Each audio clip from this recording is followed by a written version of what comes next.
नमस्कार। हेमराज भारती चैनल पर आप सभी का स्वागत है। प्रिय बंधुओं, यदि आपने हमारे चैनल का सब्सक्राइब नहीं किया हो तो प्लीज़ हमारे चैनल को सब्सक्राइब करें। बेल आइकन यानी घंटी, 3 घंटी में से सबसे पहले आल वाली घंटी को अवश्य दबाएं, जिससे कि वीडियोस की नोटिफिकेशन आपको सबसे पहले मिलती रहे। और यदि कोई सुझाव हो तो हमें कमेंट में अवश्य दें। यदि कोई वीडियो पसंद आए तो लाइक अवश्य करें। धन्यवाद। पढ़नी चाहिए।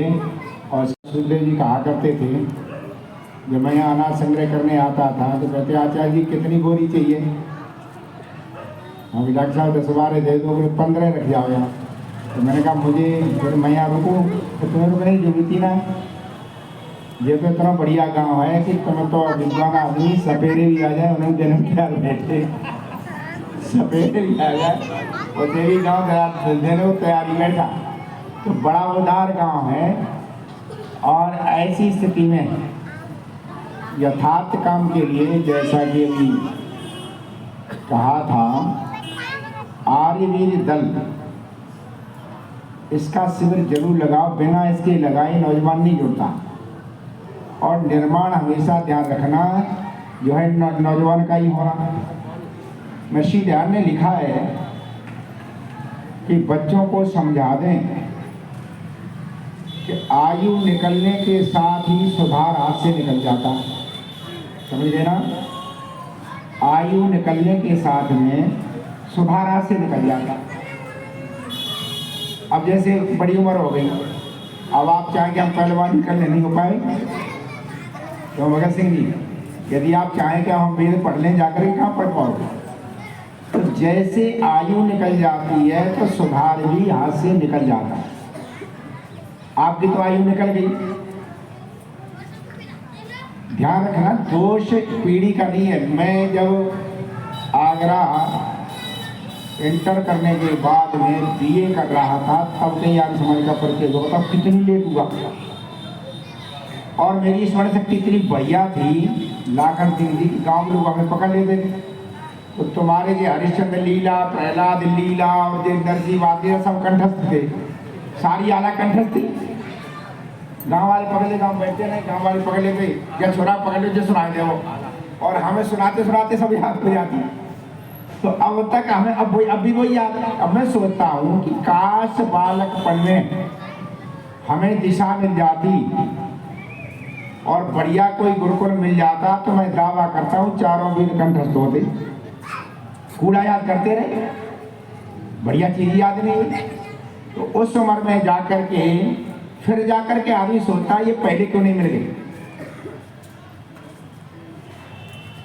इसी गांव के रिश्तेदार थे भगत सिंह जी वर्मा। तो रिटायर होने के बाद मेरे पास आई। तो गांव में चारों वो मथुरा वृंदावन में घूमते रहते साधु सन्यासी के पास। एक दिन वही गए तो कृष्ण गोपाल जी गुप्ता जी बैठे थे। उन्होंने कहा कोई ऐसा भी साधु है जो कुछ जानता हो? हम जहाँ गए महामंडलेश्वर आदि सबको जानते कुछ है नहीं, तो ऐसी जगह बताओ जहाँ हम जुड़ जाए। तो गुप्ता जी ने कहा तुम वेद मंदिर चले जाओ, वहाँ जुड़ो जाकर। तो गुप्ता जी ने बोले कि वेद मंदिर में किन से क्यों? आचार्य से जुड़ो। क्या कछु पढ़े लिखे हैं कि ना, जैसे जी हैं सब वैसे ही हैं। तो गुप्ता जी बोले एक बार आप जाओ। तो वर्मा जी आकर के मेरे पास बैठे, 1 घंटे बातचीत हुई।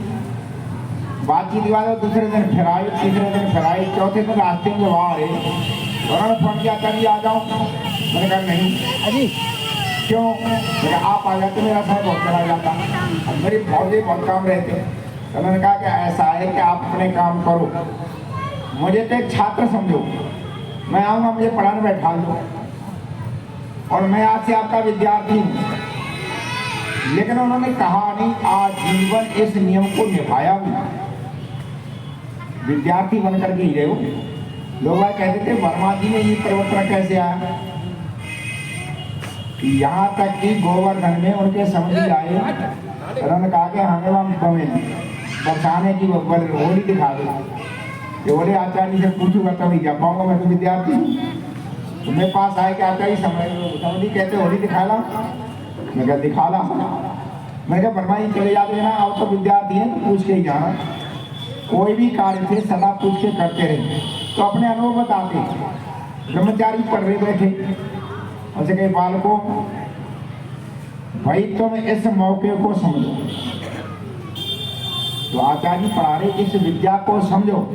फिर बोले कि देखो मैं डीएम रह रही हूँ, जिलाधिकारी रह रही हूँ, और उसके बाद में भी इस उम्र में आ करके मुझे यही आना पड़ा। आचार्य जी के पास ना तुम पहले ही आएंगे। भगवान जी बोले कि इस वेदना को मैं समझता हूँ, बहुत बात है सीधे। तो हमेशा ध्यान रखो कि बच्चों में यदि संस्कार नहीं पहुंचे तो ये पाप आपका है। आप इतना धन खर्च करते, ये करते जा करके, भाई इतना बड़ा गांव है, 40-50 बच्चों का शिविर लगा, 8-10 दिन 15 दिन 20 दिन बच्चे रहेंगे, ज़्यादा खर्च नहीं होता। बढ़िया सी जगह एक एक अपनी देखो जा करके, खाने पीने का खर्चा भी दल में ज़्यादा होता।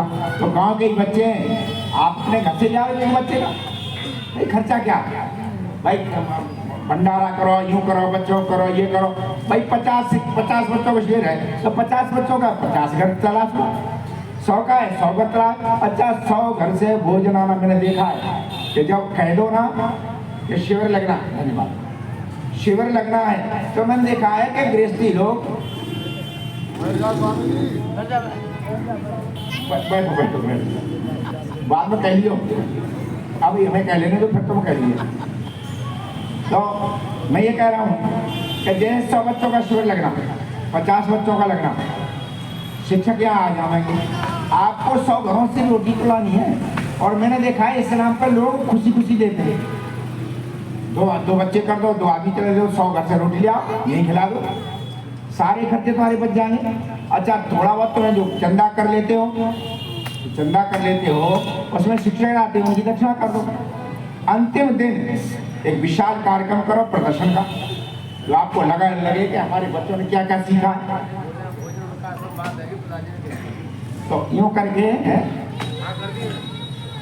प्रधान जी ने अब गरीब जो प्रधान न रहे, प्रधान रहती भाग्यों में प्रधान ही हटी प्रपंच पे आए अब भगत ही नहीं थी हट्टी क्यों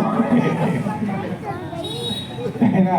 तो प्रधान जी का पूर्व प्रधान एकपाल जी का धन्यवाद है बहुत बहुत। एकपाल मिशन में लग जाओ, इससे बढ़िया पुण्य का काम कोई नहीं है, ध्यान रखना। अच्छा आपका एक जीवन है, यदि एक जीवन बर्बाद हो जाए तो आपके लिए दुनिया क्या है। तो चाहे किसी का जीवन बर्बाद हो उसके लिए दुनिया कुछ रही नहीं। हम बर्बाद हो गए तो हमारे लिए रह क्या, चाहे सारी दुनिया सजी है सबको चाहे, लेकिन हम बर्बाद हो हमारी दुनिया बेकार है। और यदि हम आबाद है तो दुनिया हमारे लिए तो बहुत बढ़िया है। तो एक जीवन भी बच जाता है, इससे ज्यादा पुण्य का काम कोई नहीं है। आप गाँव के बच्चों को, जितने बच्चे इन्हें बचाओ। बच्चे हम देख रहे हैं बेचारे को जानते ही वो, अब बच्चों का दोष क्या है, चारों ओर माहौल ऐसा ही है, वातावरण ऐसा है, जैसा वातावरण वैसे बच्चे ढल जाते हैं। तो बच्चों के लिए माहौल तैयार करोगे, वातावरण तैयार करोगे। हरियाणा में हम शिविर लगाया करते हैं, जब गुरुकुल में पढ़ा करते हैं। एक माननीय मंत्री जी थे, उन्होंने अपने बच्चे को भेजा, मंत्री ने कहने तो आर्मी का शिविर कर। उसके बाद हम पढ़ के निकल आए। 10 साल बाद जब हम कैथल में गए तो वो मंत्री का लड़का था, किसी पद पे आ गया, वो आया हुआ था, उसने अपने अनुभव सुनाए। मैंने कहा आचार्य जी को शायद ध्यान नहीं होगा कि शिविर में सम्मिलित था, बहुत बच्चे होते। आचार्य जी जब शिविर लगाया तो मैं शिविर में सम्मिलित था, और मैं अपने अनुभव बता रहा हूँ कि आर्मी दल के 1-2 शिविर कर ले वाले तो कहते दुनिया में कहीं उसे छोड़ दो, वो बिगड़ेगा कभी। 1-2 शिविर कर ले, फिर वो दुर्दशा में नहीं भटकता, उसे जीवन का पता लगता है जीवन ये है। तो ऐसे शिविरों को करो, निश्चित रूप से आपकी संख्या भी बढ़ेगी, नौजवान यहाँ पर इकट्ठा होगा, आपके गांव को भी दिशा मिले। गांव को दिशा मिलती क्यों नहीं, इसलिए नहीं मिला करती है कि उसके लिए। अब मैं स्वयं अपना बता रहा हूँ कि मैं BM गया था, हमने आर्य को पता लगा, बता रहा हूँ। जब इतना ही प्रचार नहीं था, BA में जाकर के सत्यार्थ प्रकाश मिला, कमाल हो गया। मुझे बड़ा दुख हुआ कि हमारा प्रचार कितना पीछे। और जिन्हें तुम कहते हो कि ईसाई मुसलमान वे घर घर किताबें बांटते थे, घर घर जाकर के ले आते, जाकर अपने माहौल को बनाते हैं, उसको बनाते हैं। तो आप सब जितने मिलकर के, मैं समझता हूँ कि पैसे की तो ऐसी कोई कमी नहीं है। नौगांव में खूब अच्छे पैसे वाले खूब देने के लिए तैयार हैं, और जब आप कहेंगे तो खूब देते हैं। लाखन सिंह हमारे बैठे हैं, ये सब बैठे, जब कहोगे तो देंगे ही। और जब आप बच्चों का एक बार प्रदर्शन दिखा देंगे ना गाँव वालों को, और एक बार उनका परिवर्तन दिखा देंगे, निश्चित रूप से गाँव वाले जुड़ेंगे और समझेंगे कि हम एक जगह गए कालवा में, सारा गांव शराब है। नमस्कार, हेमराज भारती चैनल पर आप सभी का स्वागत है। प्रिय बंधुओं, यदि आपने हमारे चैनल का सब्सक्राइब नहीं किया हो तो प्लीज़ हमारे चैनल को सब्सक्राइब करें। बेल आइकन यानी घंटी, 3 घंटी में से सबसे पहले आल वाली घंटी को अवश्य दबाएं, जिससे कि वीडियोस की नोटिफिकेशन आपको सबसे पहले मिलती रहे। और यदि कोई सुझाव हो तो हमें कमेंट में अवश्य दें। यदि कोई वीडियो पसंद आए तो लाइक अवश्य करें। धन्यवाद।